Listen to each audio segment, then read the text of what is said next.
আসসালামু আলাইকুম। আবারও নতুন একটি ভিডিওতে স্বাগত জানাচ্ছি। ইদানিং মেইন হলের ঢাকনাগুলো কারা যেন নিয়ে যাচ্ছে বা চুরি হয়ে যাচ্ছে। এটি যেন মহামারী আকার ধারণ করেছে বিভিন্ন এলাকাগুলোতে। বিশেষ করে ঢাকা দক্ষিণ সিটি কর্পোরেশনের বিভিন্ন এলাকাগুলোতে।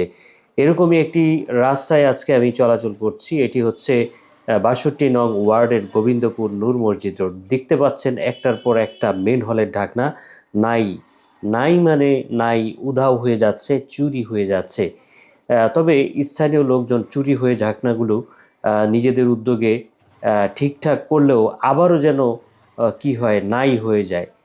কারা যেন এগুলো নিজেদের সম্পদ মনে করে এগুলো নিয়ে চলে যায়।